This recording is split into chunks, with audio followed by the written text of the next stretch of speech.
예, CBS 라디오 박정희 한판 승부 함께하고 계십니다. 한판 브리핑 김수민 평론가와 함께하겠습니다. 어서 오십시오. 네, 반갑습니다. 자, 지난 주말 본격적인 첫 주말 선거 운동이 있었습니다. 여야 모두 총력전을 펼쳤는데 대표들의 메시지 들어볼까요? 네, 국민의힘 한동훈 비상대책위원장은 경기 용인시 유세에서 우리 정부도 부족한 게 많다면서 반성적인 메시지를 내놨습니다.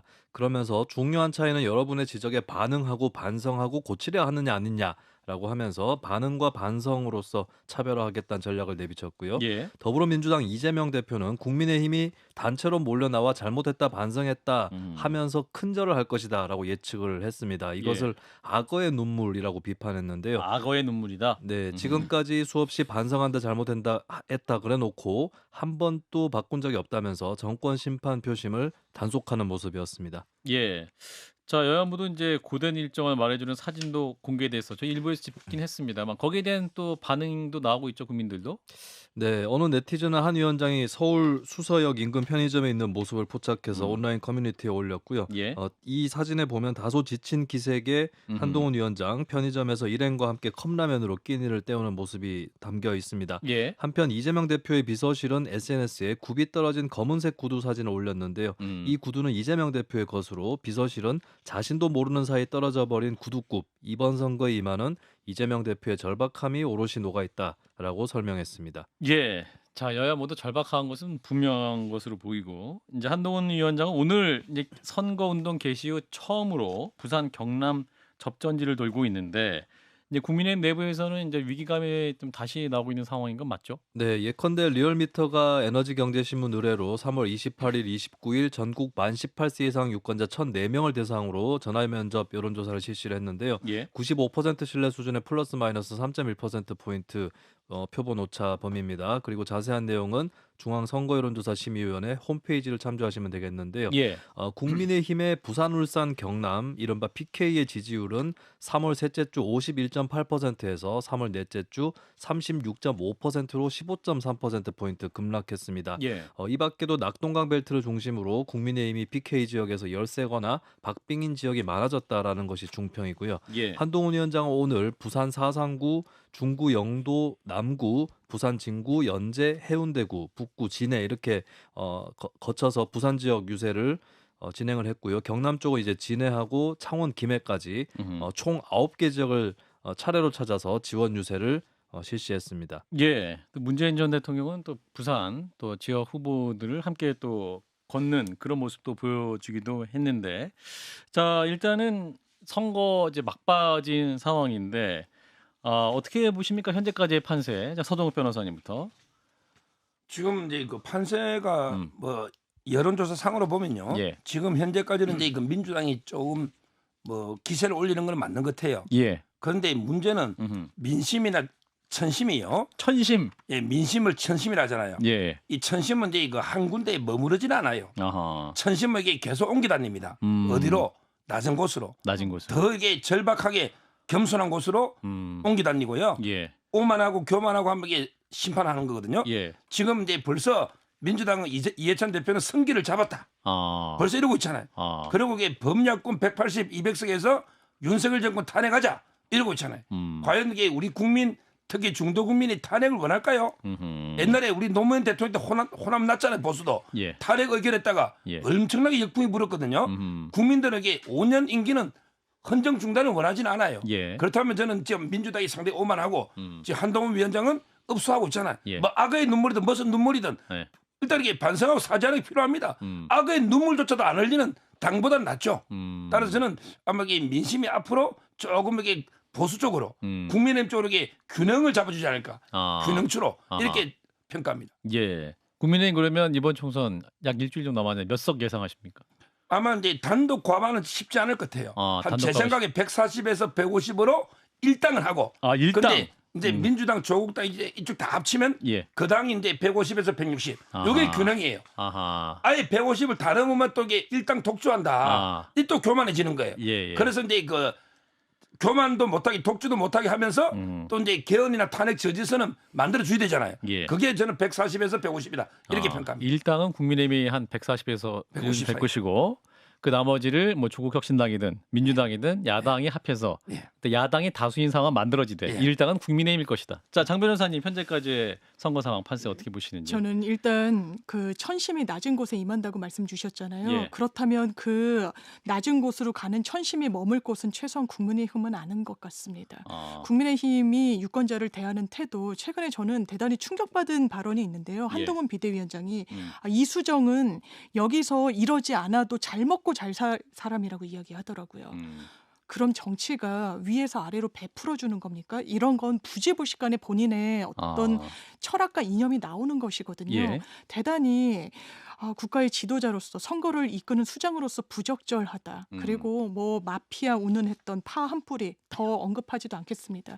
저는 국민을 진정으로 존중한다면 이런 식의 엄호와 자기 방어 논리는 나올 수 없다라고 생각해요. 예. 그리고 판세와 관련해서 민주당에서 내놓고 있는 객관적인 지표는 이건 것 같습니다.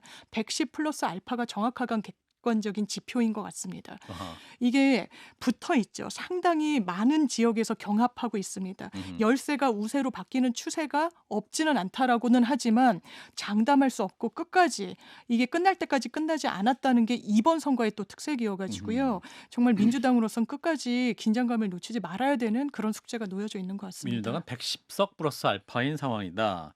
자, 김수민 평론가는 어떻게 보십니까? 지금 주요 여론조사도 나오고 있고 이제 선거 거의 사실상 막바지인 상황인 것 같고 네. 여당 입장에서도 이제 주요 악재를 많이 없애는 그런 상황이죠. 이종섭 대사가 뭐 사퇴를 하기도 했고 오늘 대통령의 대국민 담화 발표도 있었는데 그런 것을 좀 감안했을 때 현재 추세를 보시면 그래도 일단 가장 강력한 프레임은 정권 심판 프레임일 것으로 보이기 때문에 여대 야소가 될 가능성은 아주 뭐 극히 낮게 떨어지지 않았는가 이렇게 보여지고 여론조사 해석에 있어서 두 가지 측면이 있는 것 같아요. 첫 번째는 사실 여론조사의 표본은 인구에 비례해가지고 표본을 맞춰놨습니다. 근데 실제로 투표를 하는 사람은 인구에 비례하지는 않거든요. 그러니까 예를 들면 70대 인구하고 20대 인구가 있다고 쳤을 때 투표를 최종적으로 한 사람은 격차가 또 다르게 날 수도 있는 부분이 있고 그렇죠. 그러면 이제 국민의힘 입장에서 기대를 해볼 만한 거는 60대 이상 쪽에 국민의힘 지지율이 높고 실제로 투표율도 그쪽에 높다면 여론조사보다는 조금 더 올라갈 수 있다. 이 점이 이제 국민의힘이 좀 기대를 해볼 만한 대목일 것 같고요. 반대 경우도 있는 것이 반대 측면은 여론조사에 최근에 보수층이 잘 답변을 하지 않는 거 아니냐라고 하는 그런 인식들이 있는데 근데 답변만 안 할 뿐만 아니라 투표소에도 국민의힘 지지층이 안 간다. 안 갈 수 있다. 안 갈 수도 있다는 것이죠. 이것까지 감안했을 때는 좀 뭐 일장일단들이 국민의힘 입장에서는 있는 것 같습니다. 예, 서 변호사님 반론해 주세요. 보수층이 지금 이제 여론조사 응답을 실제로 안 하고 있다는 분석은 주요한 것 같고 투표장까지 안 갈 수도 있다. 그렇게 보십니까? 근데 응답 안 하고 투표장 안 가면 이게 본전이고요. 응답 안 했는데 투표장 가면 대박 아닙니까? 저는 응답하기 여론조사 응답하기 싫어 안 해도 어르신들에게 투표장 갑니다. 왜? 어르신들은요 투표를 권리라고 생각 안 하고 의무라고 많이 보더라고. 국민의 의무로 당연히 해야 된다. 의무로 생각해. 따라서는 여론조사는 막 기차석에 끊고 해도 특히 여론조사 뭐 어디 뭐 꽃입니다. 이런 게 그냥 끊어버리거든요. 따라서 이게 응답은 안 하지만 그렇게 전 투표장에 가면 대박이고 아까처럼 김수민 평론 말대로 응답도 안 하고 투표장도 안 가면 그 본전 아닙니까? 여론조사 회사에 또 따라서 또 응답도 하고 안 하고 또 차이까지 납니까? 그렇죠. 이게 불공정하다고 생각하면 대답하기도 싫잖아요. 그렇지 않습니까? 장 변호사님 어떻게 저는 어르신들이 이렇게 되게 전략적인 이 답변을 하시는지 잘 몰랐고 서정욱 변호사님 통해서 받고 저는 뭐 민주당이 승리했으면 좋겠다고 이야기하는 편입니다만 여러 여론조사가 와도 저도 답변하지는 않거든요. 이게 좀 귀찮기도 하고요. 그래서 이건 정말 뚜껑이 열릴 때까지 모르는 것 같습니다. 거의 안 봤는데 특히 꽃이 나니까 더 안 봤더라고요. 제 주위에 그 이야기 제가 어느 회사를 비하려는 게 아니고 주위에 그 이야기를 좀 너무 많이 들어가지고 꽃이 뭔지는 모르겠는데 아니 꽃이라면 안 반다고 제보 계속 그래요. 알겠습니다. 자, 이런 상황에서 더불어민주당 이재명 대표 오늘 인천 지역 집중 유세에 나섰다고 하는군요. 이재명 대표는 어제에 이어서 연이틀 인천에 머물렀는데요. 오전에는 지역구 경쟁자인 원희룡 국민의힘 후보와 함께 TV토론을 사전 녹화를 했습니다. 녹화된 토론 내용은 내일 오후 9시에 OBS를 통해서 송출이 됩니다.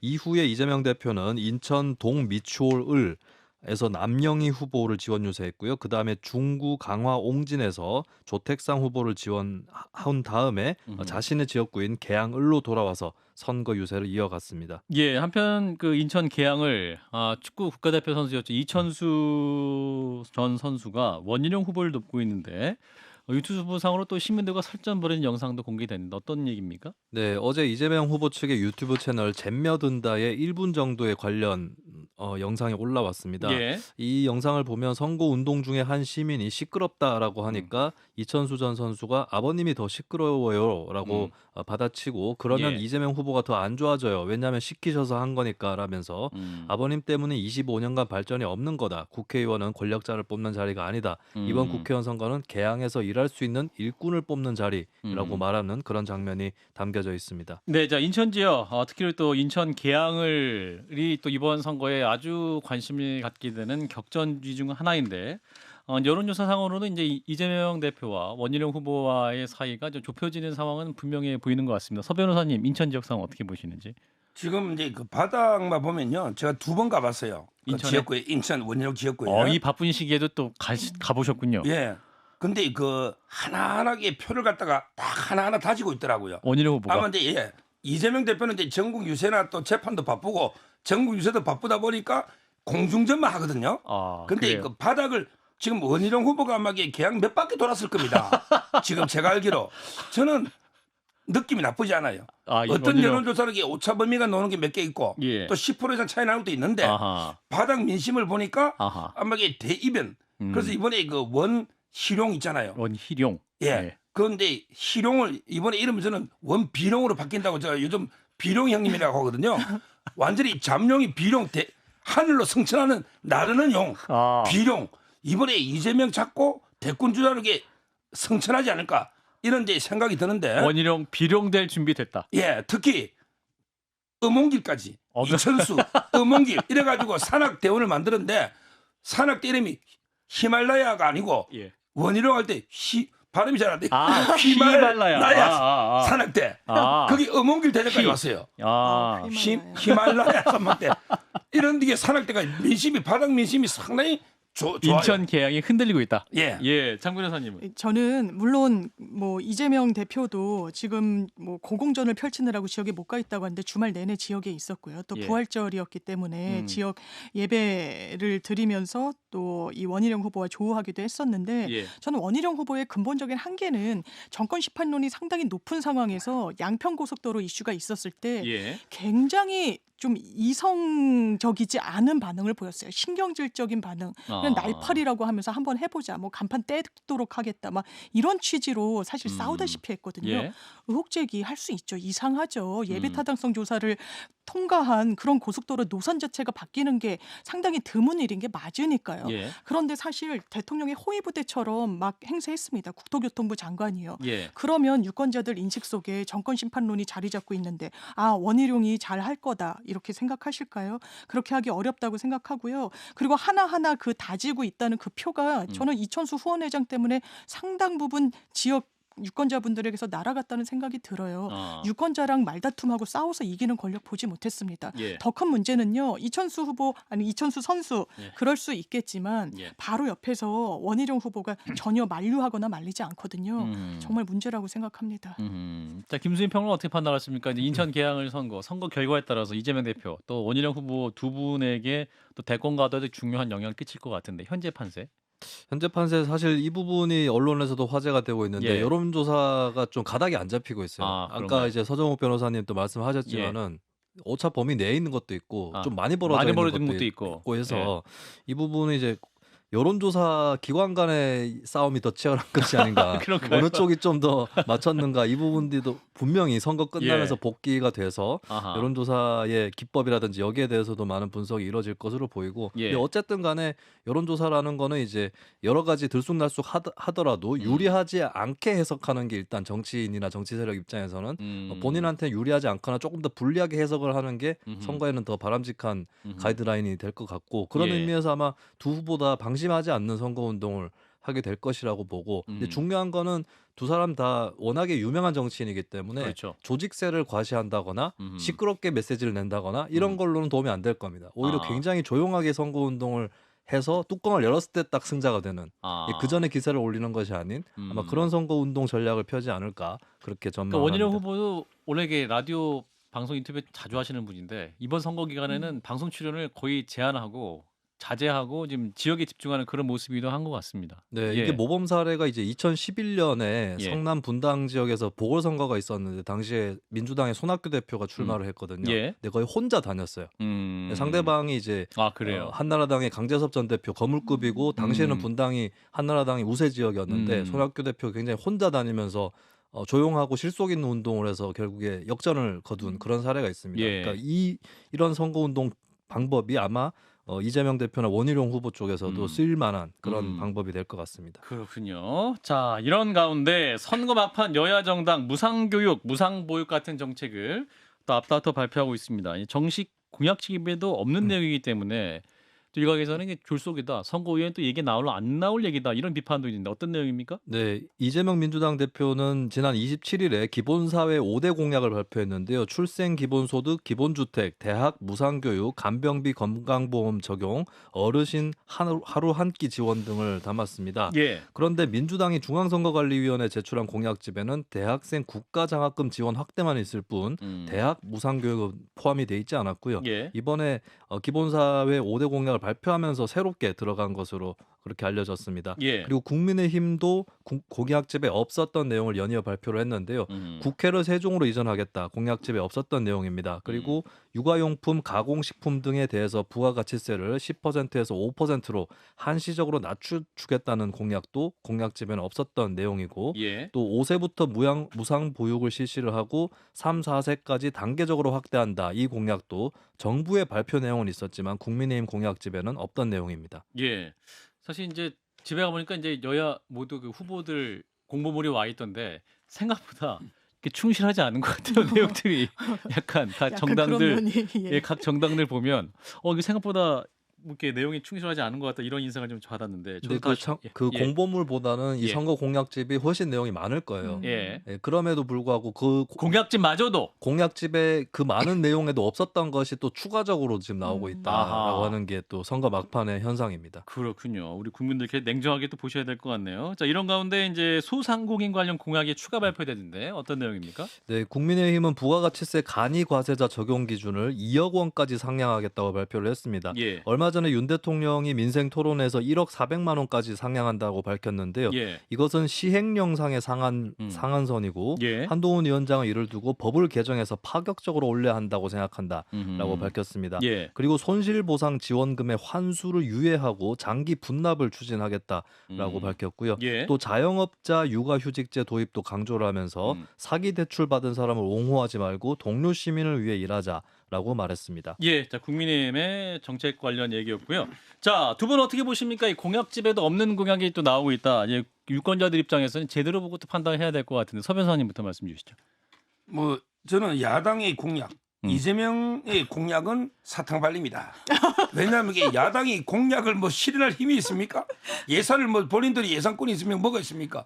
그냥 우리 여자 꼬시 결혼할 때 뭐 하늘에 별 따주겠다. 예. 이 정도에게 저는 사탕발리에 마음을 얻기 불과하다. 위해서. 예. 예. 근데 여당의 공약은 실천이다. 아, 여당의 공약은 특히 한동훈 위원장은 절대 빈말할 분이 아니잖아요. 딱 보면 알잖아요. 한동훈 위원장은 한 번 내뱉은말은 지킵니다. 아. 기존의 여의도 정책은 틀립니다. 그래서 여당의 공약은 믿고 투표하시 된다. 실천이다. 예. 야당은 사탕발리 이렇게 정리하겠습니다. 그렇지 않습니다. 예, 장 왜냐하면요, 일단 뭐 여러 공약 내걸고 있는데요. 뭐 예. 육아휴직제를 자영업자로까지 예. 확산하겠다. 국회 세종 이전 다 입법 사항이에요. 예. 심지어 국회 세종 이전은 헌법 사항이라는 법조인들의 이제 분석도 나오는데 예. 이게 야당의 협조 없이는 할 수가 없습니다. 그런데 지금 한동훈 비대위원장이 야당과 협치하는 정치인인가요? 그래 보이지 않거든요. 예. 본인은 말만 해요.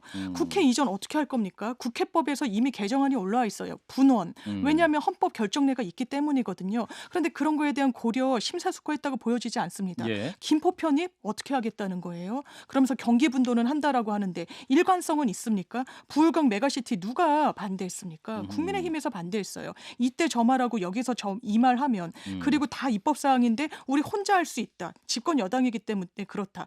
민주당 혼내줘야 되니까 우리가 다 할 수 있다. 동료 시민들은 우리를 지지해야 된다. 말의 향연이에요. 정치적 수사가 난무합니다. 예. 국민들께 그래서 더 믿음을 못 주고 있는 것 같아요.